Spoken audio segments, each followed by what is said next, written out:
अस्सलाम वालेकुम। मैं हूं फैसल तारड़।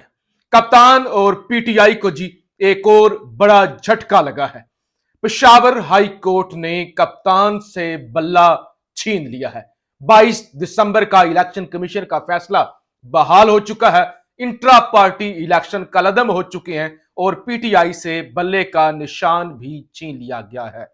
आपको याद होगा 22 दिसंबर को इलेक्शन कमीशन ने यह फैसला दिया था कि पीटीआई ने जो इंट्रा पार्टी इलेक्शन करवाए हैं, जिसके नतीजे में बैरिस्टर गौहर साहब चेयरमैन पीटीआई बने हैं, वो कदम किए जाते हैं। पीटीआई से बल्ले का निशान वापस लिया जाता है।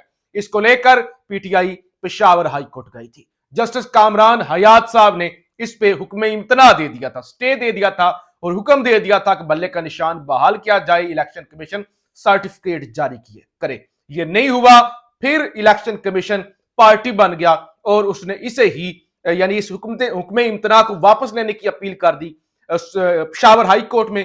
और आज जस्टिस इजाज खान साहब इस केस को सुन रहे थे। कल भी सुना, फैसला महफूज किया गया और अब अचानक उन्होंने फैसला सुनाया है और इलेक्शन कमीशन का 22 दिसंबर का फैसला बहाल कर दिया। यह बहुत बड़ा झटका है, क्योंकि अगर बल्ले का निशान पीटीआई के पास नहीं होता तो इसका मतलब यह है कि वो बतौर जमात इलेक्शन नहीं लड़ सकते।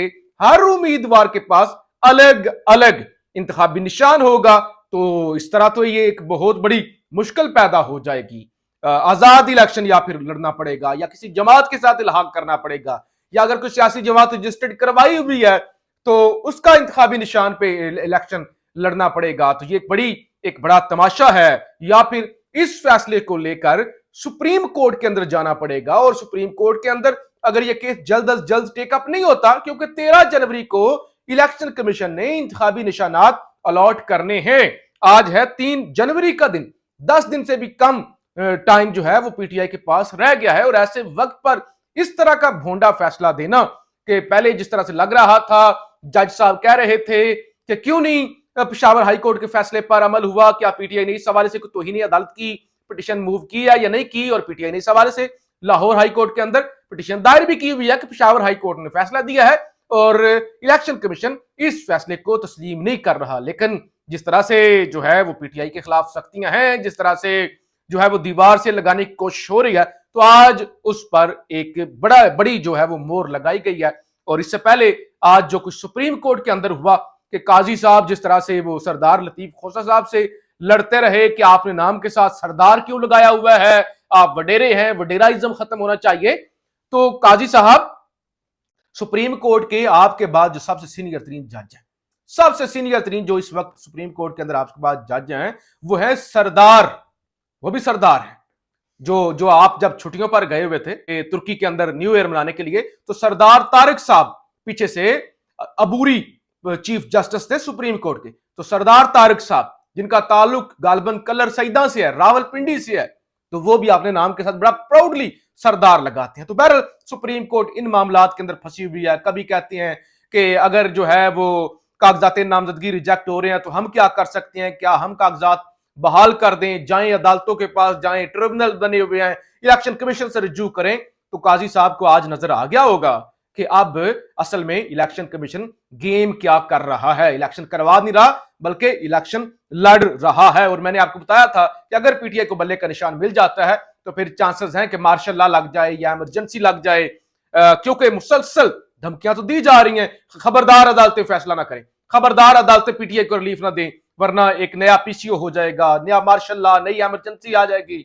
और कॉलम लिखवाए जा रहे हैं और लगता है कि जजेस ने इनसे असर लेना शुरू कर दिया। आज जबरी गुमशुदगियों का केस था सुप्रीम कोर्ट के अंदर, जो अभी अभी खत्म हुआ है, जिसके अंदर बड़ी लंबी चौड़ी समाअत हुई, जिसके अंदर खुलकर बोले आज खैर शुएब शाहीन साहब, जिसके अंदर आमना जंजुआ साहिबा थी, कर्नल इनाम साहब थे, जिसके अंदर इत्जाज साहब भी और सारे अटॉर्नी जनरल भी। एक बड़ा लंबा काफी टाइम तक ये केस जो है वो सुना गया और जिसके अंदर ये जबरी गुमशुदगी के हवाले से जो कमीशन बना हुआ है, उस हवाले से भी सबसे पूछा चीफ जस्टिस ने, क्या आपको इस कमीशन पर एतबार है, बिलीव करते हैं, क्या ये ठीक काम कर रहा है? तो सब ने कहा हमें बिल्कुल इस पर एतमाद नहीं है, ये 2 टके का काम नहीं कर रहा।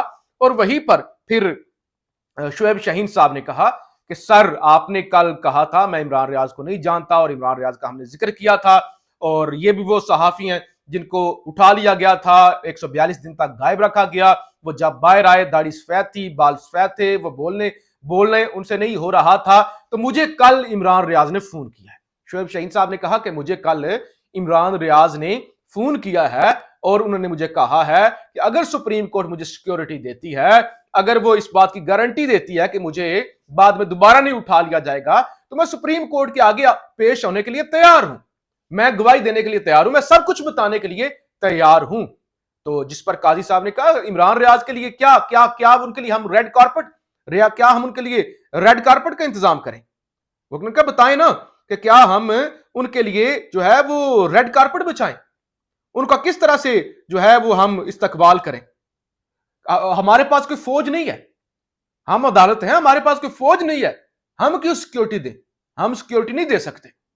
यानी वो फुल ही पहले कह रहे थे हिम्मत करो, बताओ, मुझे बताओ, मैं करूंगा, फिर टोटली वो पीछे पीछे जनाब वो हट गए और उन्होंने कहा कि नहीं नहीं, ये हम जो है ना नहीं कर सकते। जैसे मसरत हलाली साहबा ने भी कहा इमरान रियाज आ तो जाए, बयान भी दे दे, हमें सब कुछ बता भी दे, हमें ये बताए क्या उसने अदालत के अंदर ही रहना है या अदालत से निकल के घर नहीं जाना। तो अदालत को भी पता है कि हम कितने जोगे हैं कि अगर एक हमारे सामने बंदा गवाही देने आ भी जाता है तो उसे दोबारा उठा लिया जाएगा। तो लिहाजा इससे इस सारे मामले से कन्नी कतराई। काजी साहब ने कहा कि क्या हमारे पास कोई फौज है? हमने फौज रखी हुई है कि हम जो है वो इमरान रियाज को सिक्योरिटी दें, हम इमरान रियाज के लिए रेड कारपेट बिछाएं। यानी ये तमाशा। काजी साहब कम से कम किसी को इंसाफ नहीं दे सकते, किसी के जख्मों पर मरहम नहीं लगा सकते, मजाक तो ना उड़ाया करें। ये जो बेशर्मी है ये तो ना किया करे कि इतना खड़ूस लहजा और इस तरह से वो जो है अगले को डांट देना, हम ये करें, हम वो करें। आप फिर बैठे किस लिए हुए हैं? मुल्क की सबसे बड़ी अदालत ने भी यही करना है। वो जिस तरह से बंदियार साहब ने कहा था दुआ करें, एक मुश्किल मरहला है, बस दुआ करें, अल्लाह से रजू करें, तो फिर डायरेक्ट तो अल्लाह से इस आसमान की तरफ ही मुंह करना चाहिए हर पाकिस्तानी को। आपको तो अदालतों को ताले लगा देने चाहिए। यानी एक अजीब ही तमाशा बना हुआ है कि उनका हम नहीं दे सकते। हिम्मत करें, जाती तौर पे अगर हिम्मत कर सकते हैं इमरान रियाज साहब तो आए जरा अबसार आलम की तरह। जिस तरह से अबसार आलम साहब ने हिम्मत की और उन्होंने बयान दिया, तो इमरान रियाज भी हिम्मत करें। और उस हिम्मत करने के बाद उनके दोबारा उठा लिया जाता है, खुदा ना खास्ता शहीद कर दिया जाता है या कुछ भी कर दिया जाता है या गिरफ्तार कर लिया जाता है, तो हम कुछ नहीं कर सकते। और जो पहला समाअत हुई लेवल प्लेइंग फील्ड वाले मामले में काजी साहब को बताया गया, काजी साहब लोग गिरफ्तार हो रहे हैं, कागजात छीने गए, सब कुछ हुआ गया, टीवी पर चला, हर तरफ ये तमाशा लगा हुआ है। काजी साहब ने कहा मैं मीडिया नहीं देखता। और दूसरे केस के अंदर काजी साहब ने हवाला दे दिया कि आज ही अखबार के अंदर मैंने पढ़ा है कि वो वजीरिस्तान के अंदर पंजाब के 6 से 7 जो हजाम थे, नाई थे, जो बाल काटने का काम करते हैं, उनको कत्ल किया गया, शहीद किया गया है। तो यानी एक तरफ वो कहते हैं कि मैं नहीं देखता, दूसरी तरफ उन्होंने बताया कि मैंने आज ही पढ़ा किस तरह के वाकयात मुल्क के अंदर हो रहे हैं। बहरहाल पेशावर हाई कोर्ट से रिलीफ लेने के लिए जरताज गुल साहिबा गई। खबर यह है कि मुबैना तौर पर जरताज गुल साहिबा को गिरफ्तार कर लिया गया है। इस तरह की पीटीआई की रहनुमा है ईमान ताहिर साहिबा, उनको भी पेशावर हाई कोर्ट के बाहर से गिरफ्तार कर लिया गया। ईमान ताहिर भी राहदारी जमानत के लिए पेशावर हाई कोर्ट आई थी। अदालत से जमानत तो मिल गई लेकिन अभी तहरीरी हुक्म नहीं मिला था और हाई कोर्ट से बाहर निकली तो पुलिस ने गिरफ्तार कर लिया। ईमान ताहिर सादक एमएनए ताहिर सादक, जिनका ताल्लुक अटक से है, अटक से मेजर ताहिर सादक साहब की साहबजादी हैं, उनको जनाब गिरफ्तार कर लिया गया। तो अदालत के अंदर तमाशा चल रहा है। जो काजी साहब ने कहा मैं टीवी नहीं देखता, तो इस पर हामिद मीर साहब कहते हैं मैं भी टीवी पर सुप्रीम कोर्ट की लाइव कार्रवाई नहीं देखता। बहुत बड़े बड़े लोग छोटे नजर आते हैं, इनके बारे में हवा बना हुआ है ना, तासुर बना हुआ है कि ये बड़े लोग हैं। उन्होंने कहा ये बड़े लोग छोटे नजर आते हैं। और जिस तरह से आज तो खैर सुप्रीम कोर्ट के अंदर सारा भांडे ही फूट गया ना, जिस तरह से जबरी गुमशुदगियां हो रही हैं। और आमना जंजुआ से ने जब बताया ना कि मेरे हस्बैंड को 2005 जुलाई के अंदर उठाया गया था, उसके बाद आज तक वो नहीं मिले, कभी बताते हैं उनकी डेथ हो चुकी है, कभी कुछ। तुमने कहा, काजी साहब ने कहा हमें बताएं ना कि हम क्या कर सकते हैं, हमें बताएं किसको ऑर्डर करें, किसको बुलाएं, हम आपकी क्या मदद कर सकते हैं, इस मामले में कौन है जो है जवाब दे सकता है। आमना जंजुआ साहब ने कहा sir army chief general Asim Munir साहब, उनसे पूछे। तो काजी साहब ने बजाय उनको बुलाने के उनके बिहाफ पे खुद ही जवाब दे दिया। उन्होंने कहा आर्मी चीफ तो उस वक्त मेजर भी नहीं होंगे जब का ये मामला है, तो आर्मी चीफ ये नहीं कर सकते। तो एक इंसाफ का नंगा नाच हो रहा है, तमाशा बना हुआ है, अदालतें और पूरा मुल्क तमाशाई बना हुआ है। अल्लाह इस मुल्क पर रहम करे। पाकिस्तान जिंदाबाद।